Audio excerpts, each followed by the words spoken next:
Chapter 9. Roots of Marxism. Messianic Communism. 1. Early Communism. For centuries, the alleged ideal of communism had come to the world as a messianic and millennial creed. Various seers, notably Joachim of Fiore, had prophesied the final state of mankind as one of perfect harmony and equality, one where all things are owned in common, where there is no necessity for work or need for the division of labor. In the case of Joachim, of course, problems of production and property, indeed of scarcity in general, were solved by man no longer possessing a physical body. As pure spirits, men as equal and harmonious psychic entities spending all their time chanting praise to God might make a certain amount of sense. But the communist idea applied to a physical mankind, still needing to produce and consume, is a very different matter. In any case, the communist ideal continued to be put forward as a religious millennial doctrine. We have seen in Volume 1 its enormous influence on the Anabaptist wing of the Reformation in the 16th century. Millennial and communist dreams also inspired various fringe Protestant sects during the English Civil War of the mid-17th century, particularly the Diggers, the Ranters, and the Fifth Monarchy men. The most important forerunner of Marxian communism among these Civil War Protestant sectarians was Gerard Winstanley, 1609 to 1660, the founder of the Digger movement and a man much admired by Marxist historians. Winstanley's father was a textile merchant, and young Gerard became an apprentice in the cloth trade, rising up to become a cloth merchant in his own right. Winstanley's business failed, however, and he found himself downwardly mobile, an employed agricultural laborer from 1643 to 1648. As the Protestant Revolution escalated in the late 1640s, Winstanley turned to writing pamphlets espousing mystical messianism. By the end of 1648, Winstanley had expanded his chiliastic doctrine to embrace egalitarian world communism, in which all goods are owned in common. His theological groundwork was the heretical pantheistic view that God is within every man and woman, and is not a personal deity external to man. This pantheistic God has decreed cooperation, which for Winstanley meant compulsory communism rather than the market economy, whereas the antithetical creed of the devil glorified individual selfishness. In Winstanley's schema, God, meaning reason, created the earth, but the devil later originated selfishness and the institution of private property. Winstanley added the absurd view that England enjoyed communist property before the Norman conquest in 1066, and that this conquest created the institution of private property. His call, then, was to return to the supposedly original communist system. In the final, most fully developed version of his system, the law of freedom in a platform, or true magistracy restored, 1652, Winstanley envisioned a largely agrarian society, in which all goods would be communally owned, and where all wage labor and all commerce or trade would be outlawed. In fact, all sale or purchase of goods would be punishable by death as treasonous to the communist system. Money would be clearly unnecessary, since there would be no trade, and presumably it would be outlawed as well. The government would establish storehouses to collect and distribute all goods, and severe penalties would be levied on idlers. By this time, Winstanley's pantheism had begun to shade into atheism, for all professional clergy would be outlawed.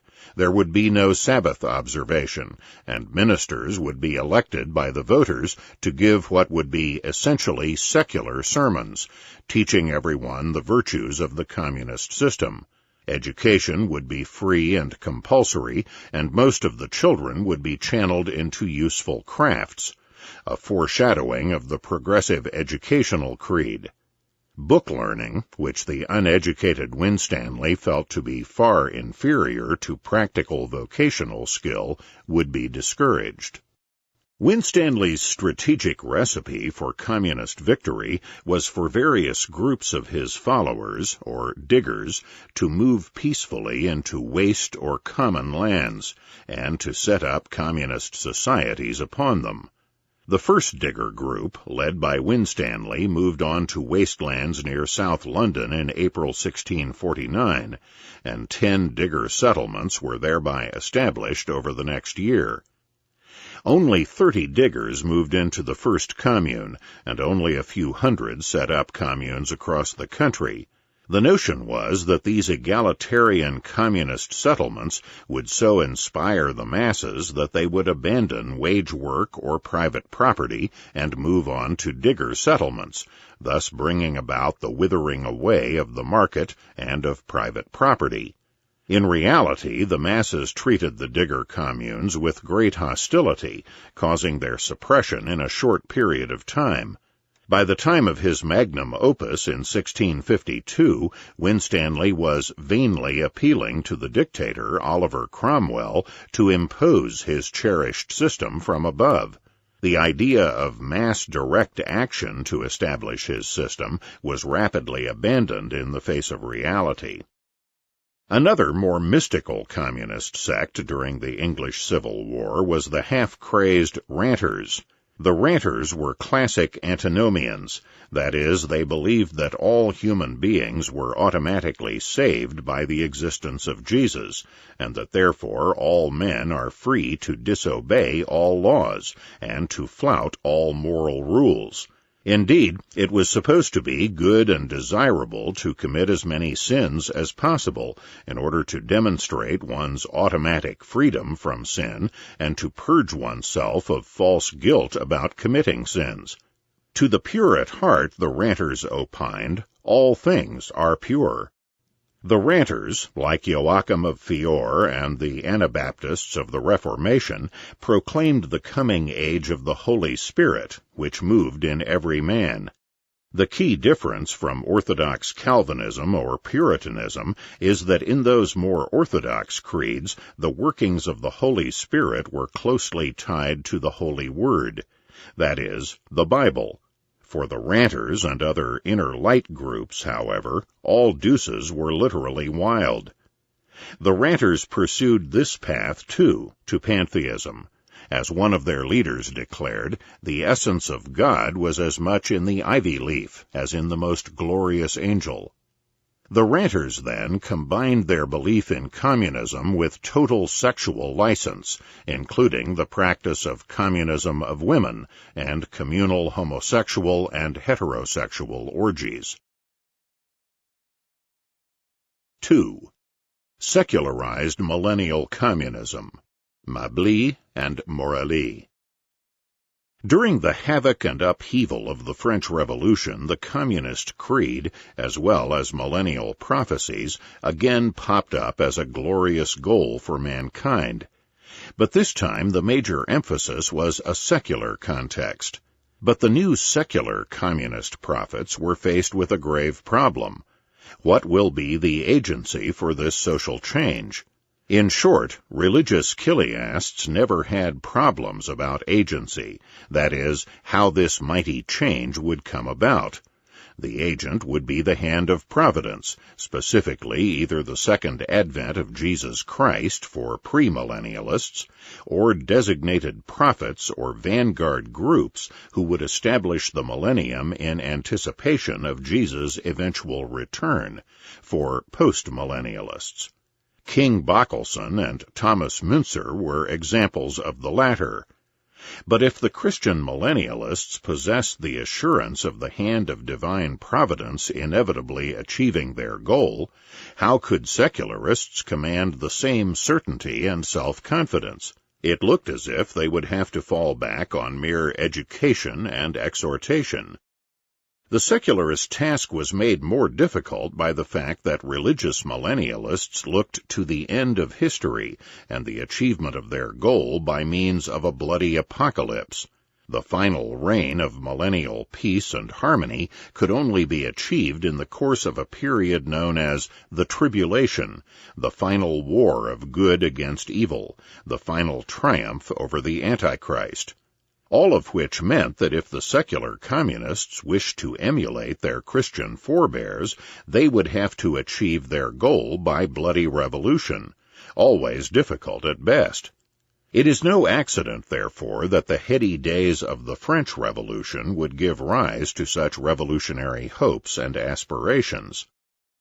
The first secularized communists appeared in the shape of two isolated individuals in mid-18th century France.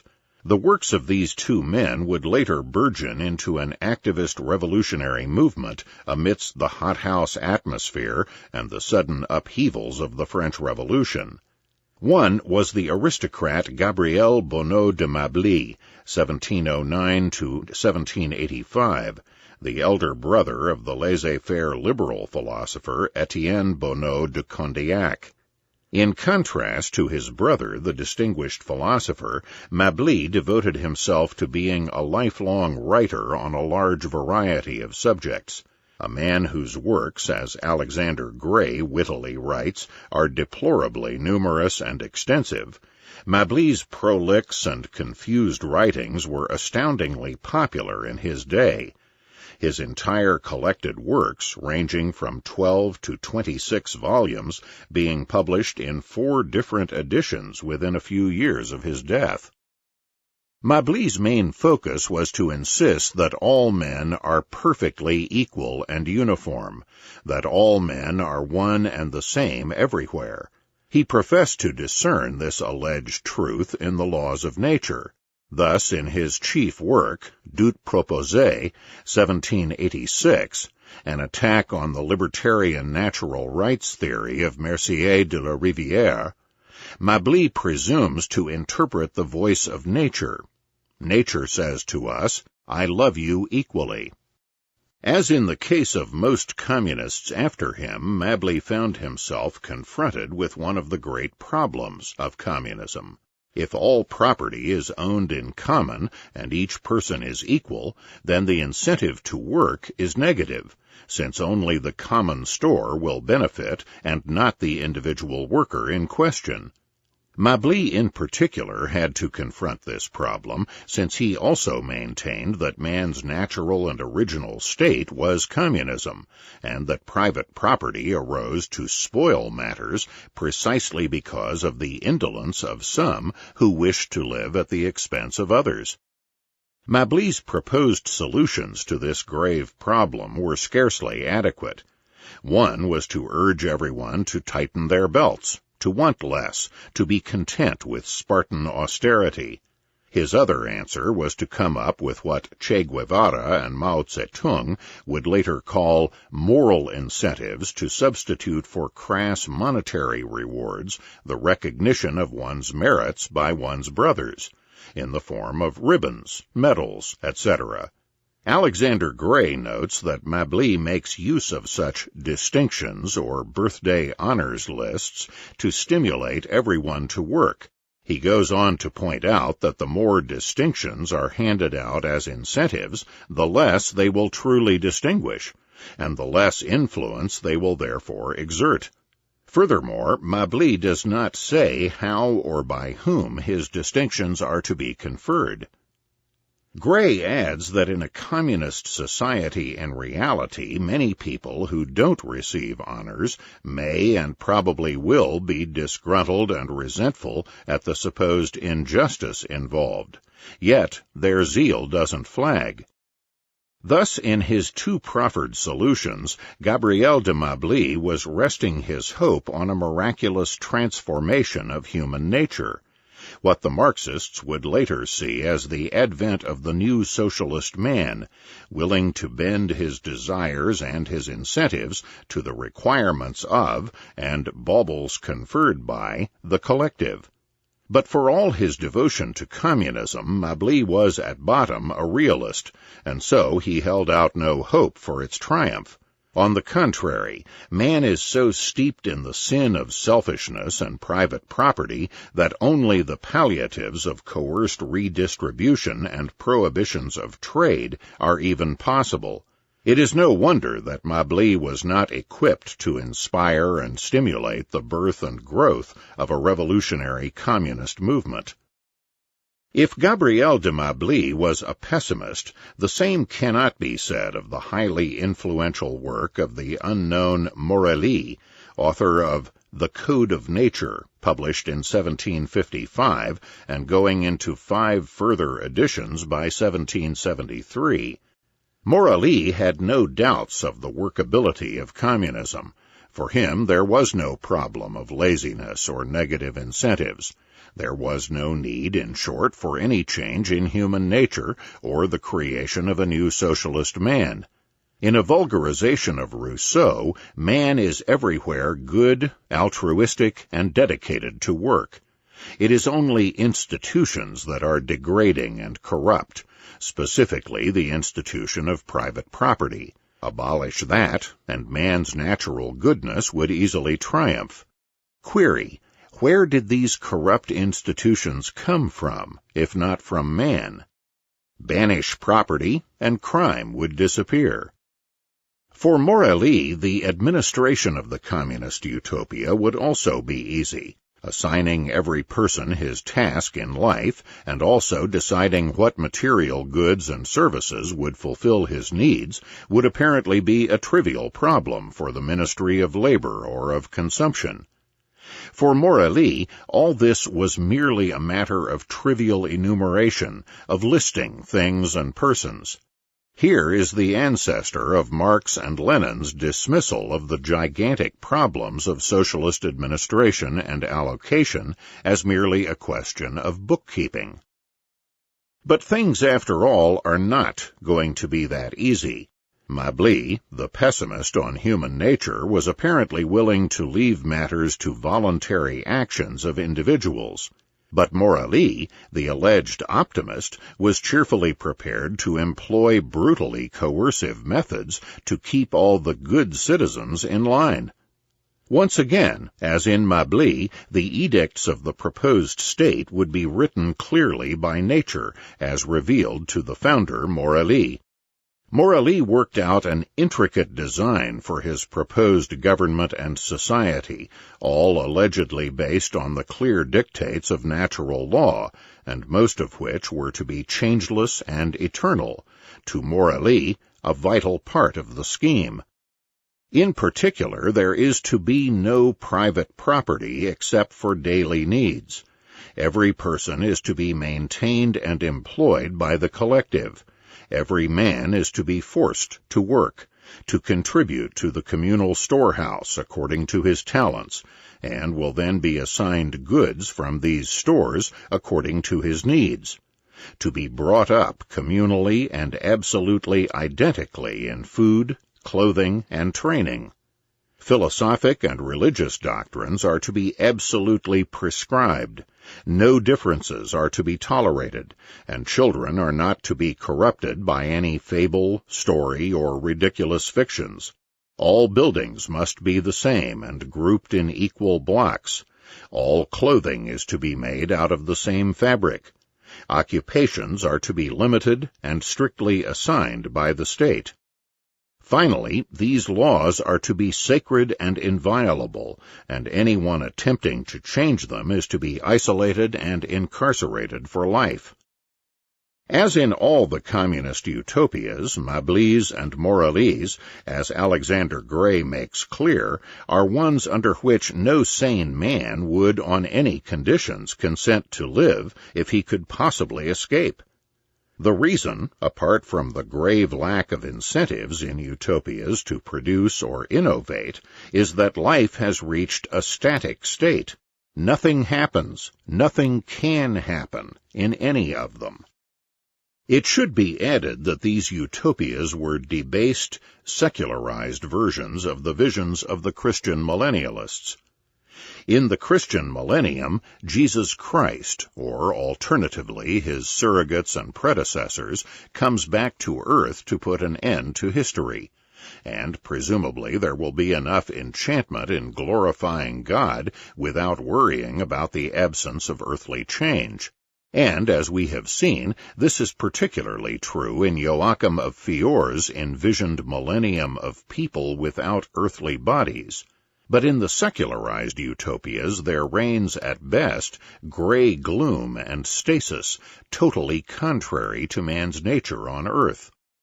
Meanwhile, however, Christian millennialism was also revived in these stormy times. Thus, the Swabian German pietist Johann Christoph Oettinger, during the mid-18th century, prophesied a coming theocratic world kingdom of saints, living communally, without rank or property, as members of a millennial Christian commonwealth. Particularly influential among later German pietists was the French mystic and theosophist Louis-Claude de Saint-Martin, 1743 to 1803, who, in his influential Errors and Truth, 1773, portrayed an inner church of the elect, allegedly existing since the dawn of history, which would take power in the coming age. This Martinist theme was developed by the Rosicrucian movement, concentrated in Bavaria.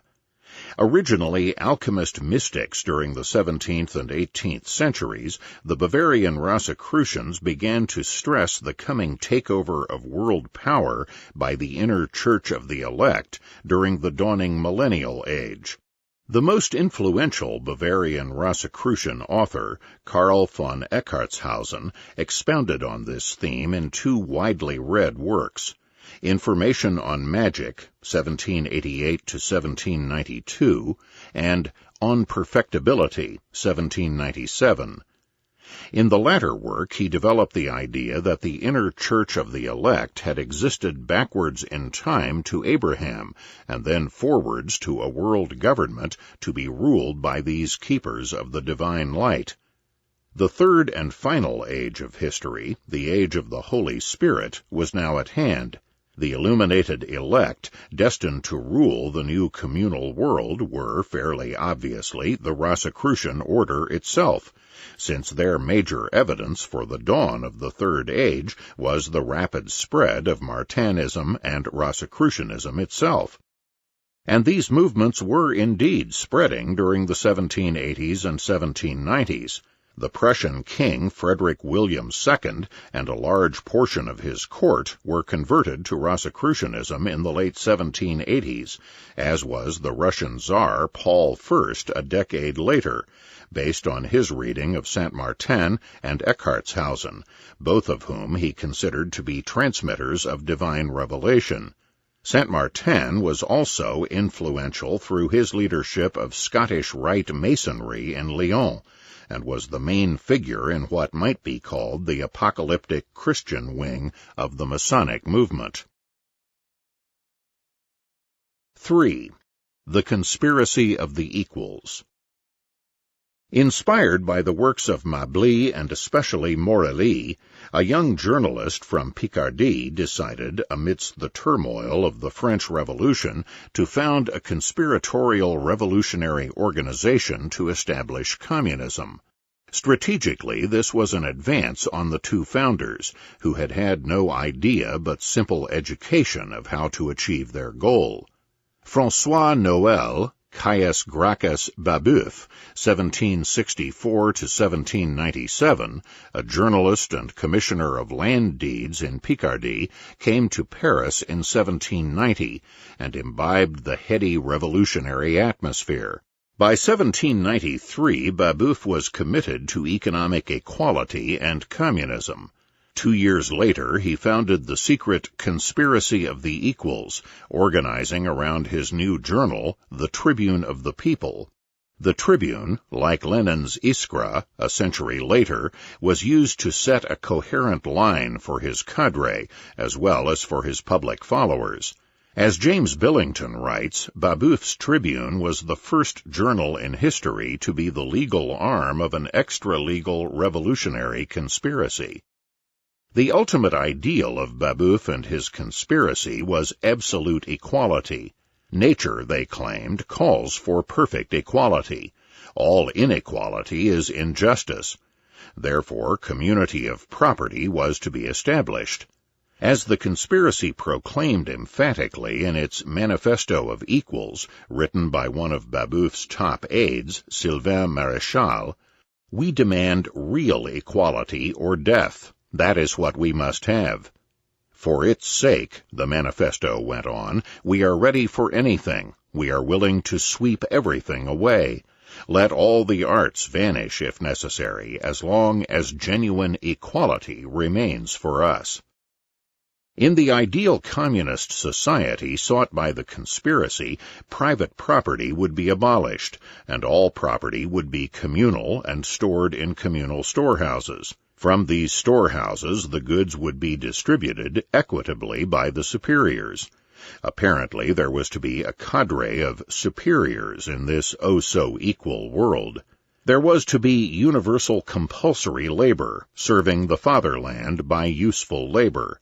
Teachers or scientists must submit certifications of loyalty to the superiors. The manifesto acknowledged that there would be an enormous expansion of government officials and bureaucrats in the communist world, inevitable where the fatherland takes control of an individual from his birth till his death. There would be severe punishments consisting of forced labor against persons of either sex who set society a bad example by absence of civic-mindedness, by idleness, a luxurious way of life, licentiousness. These punishments, described as one historian notes, lovingly and in great detail, consisted of deportation to prison islands. Freedom of speech and the press are treated as one might expect. The press would not be allowed to endanger the justice of equality or to subject the Republic to interminable and fatal discussions. Moreover, no one will be allowed to utter views that are in direct contradiction to the sacred principles of equality and the sovereignty of the people. In point of fact, a work would only be allowed to appear in print if the guardians of the will of the nation consider that its publication may benefit the Republic. All meals would be eaten in public in every commune, and there would, of course, be compulsory attendance for all community members. Furthermore, everyone could only obtain his daily ration in the district in which he lives. The only exception would be when he is traveling with the permission of the administration. All private entertainment would be strictly forbidden, lest imagination, released from the supervision of a strict judge, should engender abominable vices contrary to the commonweal. And as for religion, all so-called revelation ought to be banned by law. Not only was Babeuf's egalitarian communist goal an important influence on later Marxism-Leninism, but so too was his strategic theory and practice in the concrete organization of revolutionary activity. The unequal, the Babeuvists proclaimed, must be despoiled. The poor must rise up and sack the rich. Above all, the French Revolution must be completed and redone. There must be total upheaval, total destruction of existing institutions, so that a new and perfect world can be built from the rubble. As Babeuf called out at the conclusion of his own plebeian manifesto, "May everything return to chaos, and out of chaos may there emerge a new and regenerated world." Indeed, the plebeian manifesto, published slightly earlier than the Manifesto of Equals in November 1795, was the first in a line of revolutionary manifestos that would reach a climax in Marx's Communist Manifesto a half-century later.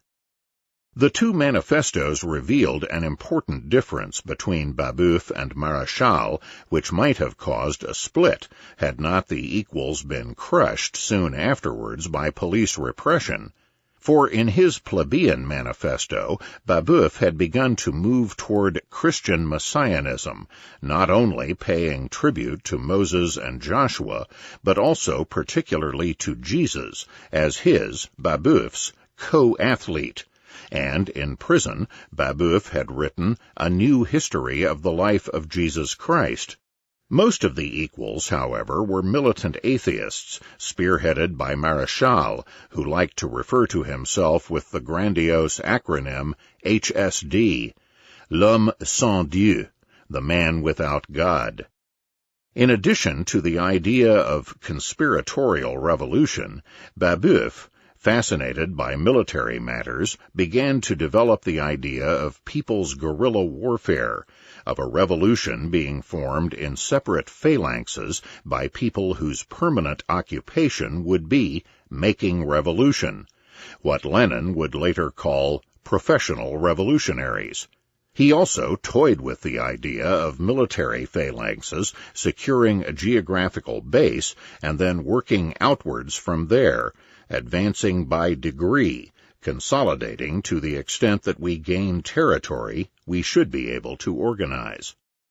A secret conspiratorial inner circle, a phalanx of professional revolutionaries. Inevitably, this meant that Babeuf's strategic perspective for his revolution involved some fascinating paradoxes. For, in the name of a goal of harmony and perfect equality, the revolutionaries were to be led by a hierarchy, commanding total obedience. The inner cadre would work its will over the mass. An absolute leader heading an all-powerful cadre would, at the proper moment, give the signal to usher in a society of perfect equality. Revolution would be made to end all further revolutions. An all-powerful hierarchy would be necessary, allegedly, to put an end to hierarchy forever. But of course, as we have seen, there was no real paradox here, no intention to eliminate hierarchy. The paeans to equality were a flimsy camouflage for the real objective, a permanently entrenched and absolute dictatorship, in Orwell's striking image, a boot stamping on a human face forever. After suffering police repression at the end of February 1796, the conspiracy of the equals went further underground, and a month later constituted themselves as the Secret Directory of Public Safety. The 7 secret directors, meeting every evening, reached collective and anonymous decisions, and then each member of this central committee radiated activity outwards to 12 instructors, each of whom mobilized a broader insurrectionary group in one of the 12 districts of Paris.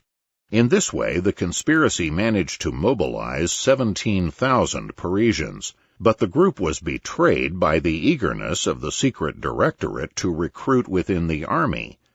An informer led to the arrest of Babeuf on 10 May 1796, followed by the destruction of the conspiracy of the equals.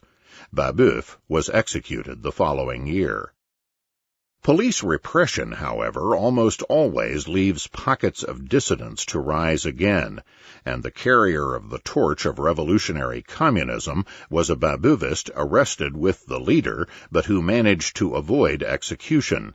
Filippo Giuseppe Maria Lodovico Buonarroti, 1761 to 1837, was the eldest son of an aristocratic but impoverished Florentine family, and a direct descendant of the great Michelangelo.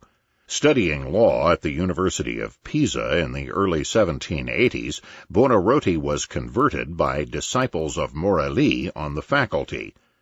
As a radical journalist and editor, Buonarroti then participated in battles for the French Revolution against Italian troops.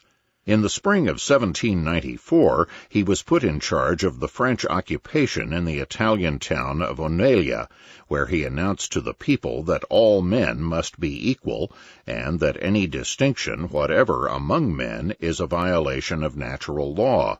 Back in Paris, Buonarroti successfully defended himself in a trial against his use of terror in Oneglia, and finally plunged into Babeuf's conspiracy of equals. His friendship with Napoleon allowed him to escape execution and eventually to be shipped from a prison camp to exile in Geneva. For the rest of his life, Buonarroti became what his modern biographer calls the first professional revolutionist, trying to set up revolutions and conspiratorial organizations throughout Europe. Before the execution of Babeuf and others, Buonarroti had pledged his comrades to write their full story, and he fulfilled that pledge when, at the age of 67, he published in Belgium The Conspiracy for Equality of Babeuf, 1828. Babeuf and his comrades had been long forgotten, and this massive work now told the first and most thoroughgoing story of the Babeuvist saga.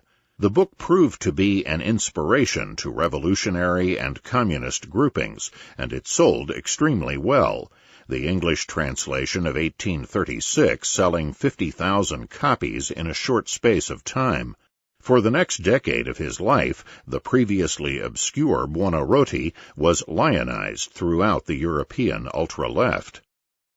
Brooding over previous revolutionary failures, Buonarroti counseled the need for iron elite rule immediately after the coming to power of the revolutionary forces. In short, the power of the revolution must be immediately given over to a strong, constant, enlightened, immovable will, which will direct all the force of the nation against internal and external enemies, and very gradually prepare the people for their sovereignty.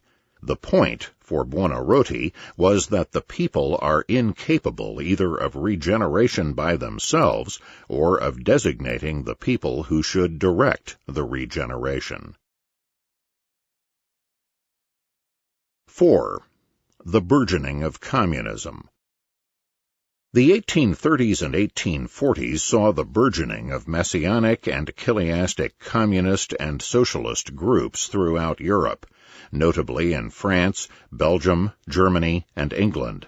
Owenites, Cabaists, Fourierites, Saint-Simonians, and many others sprouted and interacted, and we need not examine them or their nuanced variations in detail. While the Welshman Robert Owen, 1771 to 1858, was the first one to use the word socialist in print in 1827, and also toyed with the word communionist, the word communist finally caught on as the most popular label for the new system.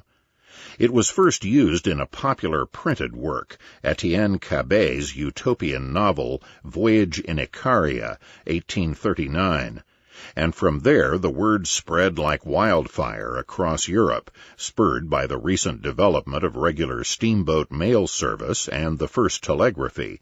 When Marx and Engels, in the famous opening sentence of their culminating Communist Manifesto of 1848, wrote that a specter is haunting Europe, the specter of communism, this was a bit of hyperbolic rhetoric, but was still not far off the mark.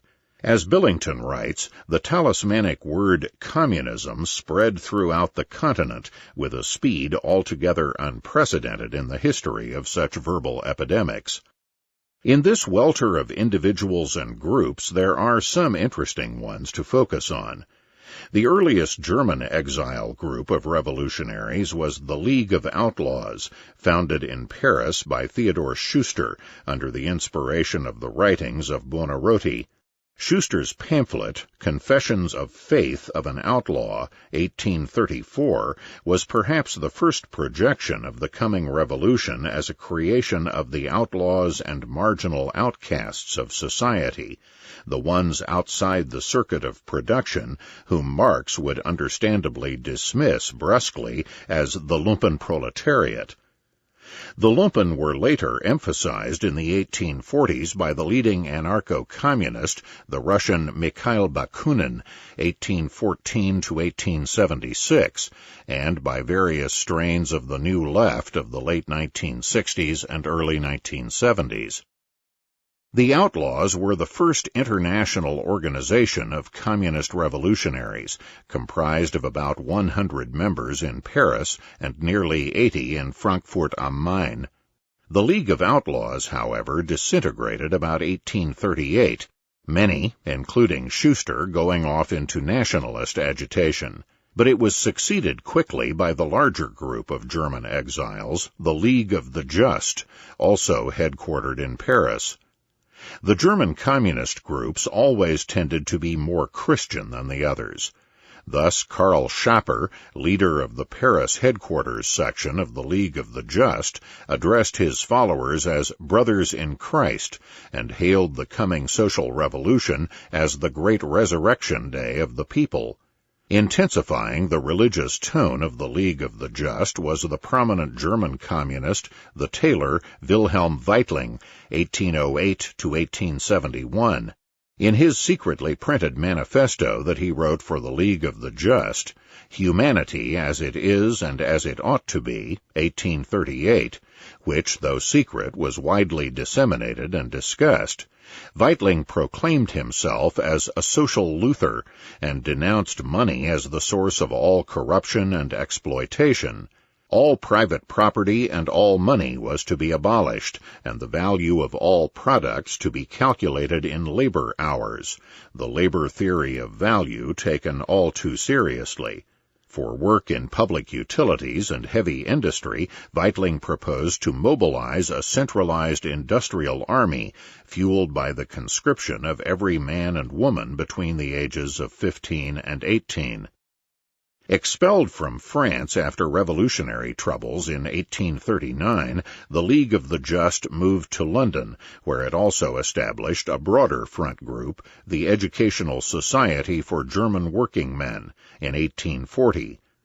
The three top leaders of the society, Karl Schapper, Bruno Bauer, and Josef Moll, managed to enlarge the total to over 1,000 members by 1847, including 250 members in other countries in Europe and Latin America. A fascinating contrast is presented in the persons of two young communists, both leaders of the movement during the 1840s and both totally forgotten by later generations, even by most historians. Each represented a different side of the communist perspective and, together, two different strands in the movement. One was the English Christian visionary and fantast John Goodwin Barmby, 1820 to uncertain time of death. At the age of 20, Barmby, then an Owenite, arrived in Paris with a proposal to set up an international association of socialists throughout the world. A provisional committee was actually formed, headed by the French Owenite Jules Gay, but nothing came of the scheme. The proposal, however, did prefigure the First International. More importantly, in Paris, Barmby discovered the word communist and adopted and spread it with enormous fervor. To Barmby, communist and communitarian were interchangeable terms, and he helped organize throughout France what he reported to the English Owenites as social banquets of the communist or communitarian school. Back in England, Barmby's fervor was undiminished. He founded a communist propaganda society, soon to be called the Universal Communitarian Society, and established a journal, the Promethean, or Communitarian Apostle, soon renamed the Communist Chronicle. Communism, to Barmby, was both the societarian science and the final religion of humanity. His credo, propounded in the first issue of the Promethean, avowed that the divine is communism, that the demoniac is individualism. After that flying start, Barmby wrote communist hymns and prayers, called for the building of communitariums, all directed by a supreme communarchy headed by an elected communarch and communarchus. Barmby repeatedly proclaimed the religion of communism and made sure to begin things right by naming himself Pontifarch of the Communist Church. The subtitle of the Communist Chronicle revealed its neo-Christian messianism, the Apostle of the Communist Church and the Communitive Life, Communion with God, Communion of the Saints, Communion of Suffrages, Communion of Works, and Communion of Goods. The struggle for communism, declared Barmby, was apocalyptic, bound to end with the mystical reunion of Satan into God. In the Holy Communist Church, the devil will be converted into God. And in this conversion of Satan doth God call people in the communion of suffrages, of works, and of goods, both spiritual and material, for these latter days. The arrival in London of Wilhelm Weitling in 1844 led him and Barmby to collaborate on promoting Christian communism. But by the end of 1847 they had lost out, and the communist movement was shifting decisively toward atheism. The crucial turn came in June 1847, when the two most atheistical communist groups, the League of the Just in London and the small 15-man Communist Correspondence Committee of Brussels, led by Karl Marx, merged to form the Communist League. In its second Congress in December, ideological struggles within the League were resolved when Marx was asked to write the statement for the new party, to become the famed Communist Manifesto. In any case, Cabet and Weitling each left permanently for the United States in 1848 to try to establish communism there. Both attempts foundered ignominiously amid America's expanding and highly individualistic society. Cabet's Icarians settled in Texas and then in Nauvoo, Illinois, then split and split again, until Cabet, ejected by his former followers in Nauvoo, left for St. Louis and died, spurned by nearly everyone, in 1856. As for Weitling, he gave up more rapidly. In New York, he became a follower of Josiah Warren's individualistic, though left-Ricardian, labor money scheme, and in 1854 he deviated further to become a bureaucrat with the U.S. Immigration Service, spending most of his remaining 17 years trying to promote his various inventions. Apparently, Weitling, willy-nilly, had at last voted with his feet to join the capitalist order. Meanwhile, Goodwin Barmby sequestered himself in one after another of the Channel Islands to try to found a utopian community, and denounced a former follower for setting up a more practical communist journal as an infringement of his copyright on the word communism. Gradually, however, Barmby abandoned his universalism and began to call himself a national communist, and in 1848 he went to France, became a Unitarian minister and friend of Mazzini, and abandoned communism for revolutionary nationalism.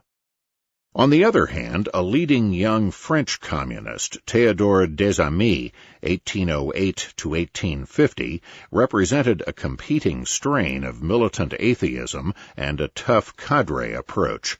In his youth, the personal secretary of Cabet, des Amis led the sudden communist boom launched in 1839 and 1840. By the following year, des Amis became perhaps the founder of the Marxist-Leninist tradition of ideologically and politically excommunicating all deviationists from the correct line. In fact, in 1842, des Amis, a highly prolific pamphleteer, turned bitterly on his old mentor, Cabet, and denounced him in his Slanders and Politics of Mr. Cabet for chronic vacillations. In Slanders, des Amis, for the first time, argued that ideological as well as political discipline was requisite for the communist movement. More importantly, des Amis wanted to purge French communism of the influence of the quasi-religious, poetic, and moralistic communist code propounded by Cabet in his Voyage in Icaria, and especially in his Communist Credo of 1841. Des Amis attempted to be severely scientific and claimed that communist revolution was both rational and inevitable.